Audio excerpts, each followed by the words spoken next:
হলো ফিটনেস নিয়ে Nathan কেইলির coaching class, একদিনে ছুটি কাটিয়ে স্কিল ট্রেনিং এ ফিরবে টিম টাইগার্স। পাপনের সময় পারেননি ফারুক, করেছেন বিতাড়িত, বিসিবি সভাপতি হয়ে সুজন ক্রিকেটে আনতে চান সাফল্য। বৃহস্পতিবার বাহরাইন সফরে যাচ্ছে অনূর্ধ্ব 23 দল, এশিয়ান কাপ বাছাইয়ের আগে টি2 বাড়াতে চান মনোবল। কারাবাও কাপে রাতে মাঠে নামছেন হামজা চৌধুরী, হাডার্সফিল্ডের বিপক্ষে সহজ জয় চায় লেস্টার সিটি। শেষ হলো ফিটনেস ট্রেনার নেথান কেলির কোচিং ক্লাস, আপাতত একদিনের ছুটিতে টিম টাইগার্স, এরপরই শুরু নেদারল্যান্ড সিরিজ আর এশিয়া কাপের জন্য স্কিল ট্রেনিং। কিন্তু ফিরে আসার লড়াইয়ে আগে ভাগেই নেমে পড়েছেন নাজমুল শান্ত, হোম অফ ক্রিকেটে নিজেকে যেন ভেঙে গড়ছেন সাবেক কাপ্তান। কি ভাবছেন? হাতের করগুনে কোনো কঠিন হিসাব মিলানোর চেষ্টায় নাজমুল শান্ত? ব্যাপারটা অনেকটা সেরকম হলেও কারণটা একদমই ভিন্ন। পাওয়ার হিটিং এর প্র্যাকটিস করতে গিয়ে হাতে ফোস্কা পড়ে যাবার চিহ্নগুলোই গুরু সোহেল ইসলামকে গুণে দেখাচ্ছিলেন তার শিষ্য। দূর থেকে শান্তর ঠোঁটে রিড করে স্পষ্টই বোঝা যাচ্ছে একটা দুইটা না, দুই হাত মিলে মোট 9টা ফোস্কার দাগ স্পষ্ট।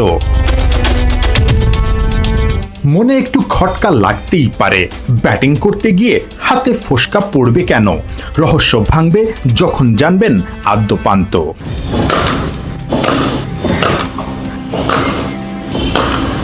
শান্তর এই বিশেষ সেশনটা একদমই সাধারণ না। একটা দুইটা কিংবা 100টাও না, নেটে প্রায় 250 বল গায়ের সর্বোচ্চ জোর দিয়ে হিট করেছেন শান্ত। টি20-র ক্যাপ্টেন্সি ছেড়ে দেওয়া, এরপর দল থেকেই ছিটকে যাওয়া। শান্ত জানেন তার ফিরে আসার লড়াইটা অন্য সবার মতো অতটা সহজ না। সকাল 8টা থেকে 11টা পর্যন্ত ট্রেনার নাথান কেইলির কঠিন ফিটনেস ট্রেনিং, যেন সবার দম যাবার উপক্রম। এমন কঠিন ট্রেনিং শেষে সবাই যখন বিশ্রামে, যে যার বিছানাতে, তখন কোচ সোহেল ইসলামকে নিয়ে বিকেল 3:30টা পর্যন্ত চলেছে গ্রানাইট পাথরে শান্তর এই বিশেষ পাওয়ার হিটিং সেশন। এই দলে অবশ্যই আমি কামব্যাক করার জন্য ওই প্রস্তুতিটা নিচ্ছি, এবং আমার যদি আপনি লাস্ট 2022 ওয়ার্ল্ড কাপ, দেন বিপিএল, দেন ইংল্যান্ড সিরিজ, 22-23 সময়টা খুব ভালো গিয়েছিল, এবং তারপরের সিজনটা খুব ভালো যায়নি। স্ট্রাইক রেটের হিসাব যদি আমরা করি, রানের দিক দিয়ে মোটামুটি রান হচ্ছিল, বড় হয়নি। সো এই জায়গাটাতে আমি চেষ্টা করব যে ইমপ্রুভ করে আমি দলে যেন কামব্যাক করতে পারি। আপনি যেটা বললেন, সামনে বেশ কিছু খেলা আছে, যেখানে অপরচুনিটি যদি দলে জায়গা না হয়, সেই ক্ষেত্রে ডোমেস্টিক যে টুর্নামেন্টগুলো আছে, বিপিএল আছে, দেন এনসিএল, টি20 আছে, যদি এই টুর্নামেন্টগুলোতে আমি পারফর্ম করতে পারি এবং যে জায়গায় আমার ল্যাকিংস আছে সেই জায়গাগুলোতে আমি ঠিক করতে পারি, তাহলে আমার মনে হয় যে দলে সিলেক্টর যদি আবার মনে করেন, তাহলে আবার কামব্যাক করার সুযোগ আছে। বাট এটা আপ টু সিলেক্টর। বাট আমার কাজ হলো অ্যাজ এ ক্রিকেটার হিসেবে আমি ডেলি কীভাবে পারফর্ম করতে পারি, যেখানে অপরচুনিটি পাচ্ছে ওইখানে আমি পারফর্ম করতে পারি কিনা। সো ওটাই মূল লক্ষ্য, এবং ওটার জন্যই প্রিপারেশন নিচ্ছি এই মুহূর্তে। সাবেক সভাপতি ফারুক আহমেদ যেই বোর্ড থেকে বের হয়ে যেতে বলেছিলেন, সেই ক্রিকেট বোর্ডের প্রেসিডেন্ট হয়ে ফিরতে চান খালেদ মাহমুদ সুজন। তার মতে, সভাপতি চেয়ারে না বসলে ক্রিকেটের উন্নয়নে কাজ করা মুশকিল। পাপনের সময় কেন অবকাঠামো তৈরি করতে ব্যর্থ হয়েছিলেন, সেই ব্যাখ্যাও দিয়েছেন সাবেক এই অধিনায়ক। বাংলার ক্রিকেটের সবচেয়ে বড় সাফল্য যুব বিশ্বকাপ জয়। বিশাল ওই অর্জনের মাস্টার মাইন্ড ছিলেন খালেদ মাহমুদ সুজন। 20-এর বিশ্বকাপের আগে বছর দেড়েক ধরে দারুণ ছকে আকবরদের তৈরি করেছিলেন সে সময়ের গেম ডেভেলপমেন্ট চেয়ারম্যান সুজন। একটা বিশ্বকাপ জয়, 23-এ যুব এশিয়া কাপের ট্রফি, 24-এও এশিয়া সেরা হওয়া দলটাও তার গড়াই। সাফল্যের বিচারে বলাই যায় বিসিবির ইতিহাসের সবচেয়ে সফল পরিচালক খালেদ মাহমুদ। অথচ গেল বছর ফারুক আহমেদ সভাপতির চেয়ারে বসেই নাকি সুজনকে পদত্যাগ করতে বাধ্য করেন। বছর খানেক ধরে বিসিবির বাইরে। সামনে নির্বাচনে কি দেখা যাবে সাবেক এই অধিনায়ককে? আমি যদি প্রেসিডেন্ট হতে পারি তাহলে আমি যাবো। প্রেসিডেন্ট হলে আমি কাজ করতে পারবো, আমি জানি, এবং আমি কাজ করবো, আমি সবাইকে নিয়ে কাজ করবো। আমি আমার প্রেজেন্টেশন দিই, আমি বলি যেটা করলে ভালো হবে, কিন্তু প্রেসিডেন্ট স্যার বলে না, করতে পারবো না, বা হয় না, বা কোনো না কোনোভাবে হয় না। তাহলে আমি এখানে গিয়ে লাভটা কি? আপনি যদি ফ্রিডম নিয়ে কাজ করতে দেন, যে হ্যাঁ গেম ডেভেলপমেন্টের সব ডিসিশন আমি নেব, এবং মানে ডিসিশন মানে কি, আমি সব কিছু, আমার স্ট্রাকচার লাগলে আমি স্ট্রাকচার বানানোর মতো রাইট রাখবো আমার, বিসিবি সেটা আমাকে পারমিট করবে, তাহলে আমি বলতে পারি আমি যাইতে রাজি আছি। কিন্তু আমাকে যদি কারোর ধর্ণা ধরতে হয়, বারবার তার পারমিশন যেতে হতো, আমি যেতে চাই না, স্ট্রেট হবে। মানে যেখানে আমার স্বাধীনতা থাকবে না কাজ করা, তাহলে আপনি আমাকে বলবেন যে আপনি ডেভেলপমেন্ট চেয়ারম্যান ছিলেন, আপনি কী করছেন? আপনি একটা স্ট্রাকচার বানাতে পারেন না, আপনি ইনডোর বানাতে পারেন, ভাই আমার তো এটা অ্যাবিলিটি নাই। একটা পুরো প্রেজেন্টেশন রেডি করেছিলাম যে ইনডোরগুলোতে, যে কারণ আমি দেখতাম আমাকে সাইফুদ্দিন বলতো স্যার ফেনী গেলে একটা উইকেট প্র্যাকটিস করার জায়গা নাই, সাতক্ষীরায় যখন সোমবলা যাইতো সেম কথা হইতো, আপনার দিনাজপুরে লিটনরা যখন হয় সেম কথা হয়।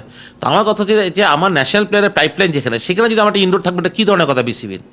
আপনি ইন্ডিয়াতে যান, ইন্ডিয়া ক্রিকেট সাকসেস হওয়ার পিছনে অনেক কাহিনী আছে। আপনি গুয়াহাটিতে বাংলাদেশের লাস্ট ওয়ার্ল্ড কাপের আমাদের যখন আমরা টি-টোয়েন্টি খেলার, তো ওই গুয়াহাটিতে আপনি খালি ফ্যাসিলিটিস দেখেন একটা গ্রামের মধ্যে। তা আমরা কি পারছি এগুলো করতে? তা আমরা কিন্তু এখনও সেগুলো করতেছি না। আর আপনি চিন্তা করেন ওয়ার্ল্ড কাপ চ্যাম্পিয়ন হবেন। দেশে অনুশীলন ক্যাম্প শেষ করে এশিয়ান কাপ বাছাইয়ের প্রস্তুতি নিতে অনূর্ধ্ব 23 ফুটবল দল বৃহস্পতিবার বাহরাইন যাচ্ছে। সেখানেই পুরো স্কোয়াডকে একসাথে পাওয়া যাবে। কোচ বলছেন লক্ষ্যটাও তারপরই স্থির করা হবে। বিস্তারিত। দেশের ফুটবলে সংবাদ মাধ্যমের আগ্রহ বেড়েছে উল্লেখযোগ্য হারে, সেটাও যৌক্তিক কারণে। ফুটবল নিয়ে আগ্রহ জাতীয় দল ছাপিয়ে বয়সভিত্তিক দলেও ছড়িয়েছে। এ কারণেই বুধবার অনূর্ধ্ব 23 দলের প্রত্যাশার কথা শুনতে মিডিয়ার ছিল সরব উপস্থিতি। যে টিম কতভাবে আরো ভালো ইমপ্রুভমেন্ট আসবে। বাংলাদেশ অনূর্ধ্ব 23 জাতীয় দল অনুশীলন শুরু করেছিল এশিয়ান কাপ বাছাই পর্ব শুরু হওয়ার বেশ কিছুদিন আগে। ঢাকায় সপ্তাহ দুয়েক অনুশীলন ক্যাম্প করার পর দল বৃহস্পতিবার উড়াল দেবে বাহরাইনে। সেখানে পুরো স্কোয়াড নিয়ে অনুশীলনের পাশাপাশি স্বাগতিক দেশের বয়সভিত্তিক দলের সাথে 2টা অনুশীলন ম্যাচ খেলবে বাংলাদেশের যুবারা। সে উপলক্ষে দলটার কোচ সাইফুল বারী টিটু জানালেন দলের প্রস্তুতি আর লক্ষ্য সম্পর্কে। নো ডাউট যে মেয়েদের এশিয়ান কাপ কোয়ালিফিকেশন আমাদের জন্য সবসময় একটা অনুপ্রেরণার জায়গা হয়ে দাঁড়িয়েছে এখন, এবং এটা আমরা ওইভাবেই নিচ্ছি যে ক্যান বি পসিবল, কোনো এক সময় আমরা হয়তো ওই পর্যায়ে যেতে পারবো। ওই জিনিসটার ধারাবাহিকতা বা চেষ্টাটা থাকছে।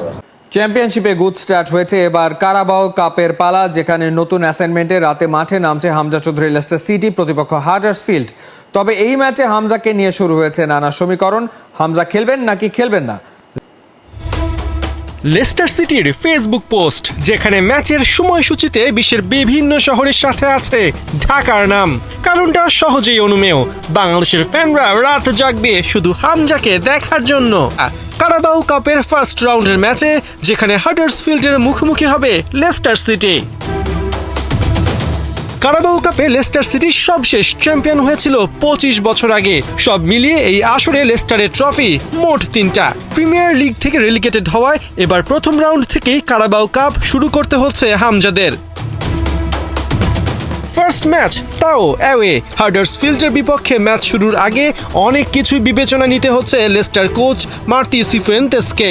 আর্থিক কাটছাটে এরই মধ্যে তাদের ডিফেন্স লাইন অনেকটা ফাঁকা। উইলফ্রেড এনদিদি ঘাঁটি গেড়েছেন টার্কিশ ক্লাব বেসিকতাসে। ওয়েলসের ক্লাব রেক্সহ্যামে নাম লিখিয়েছেন কনর কোডি। এমনকি রেগুলার কিপার ম্যাডস হারমেনসেনও প্রিমিয়ার লিগের দল ওয়েস্ট হ্যামে চলে গেছেন।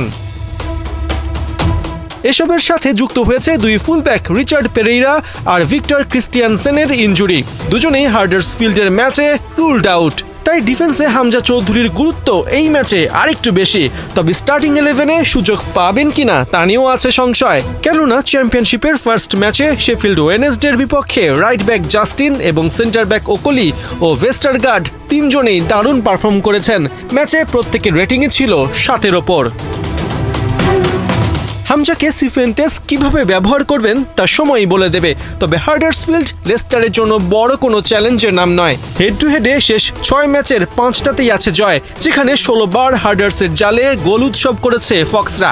তাছাড়া প্রি সিজনে 5 ম্যাচ জিতেছে লেস্টার সিটি। চ্যাম্পিয়নশিপেও শেফিল্ড ওয়েনেসডে বিপক্ষে দারুণ জয় দিয়ে শুরু করেছে মৌসুম।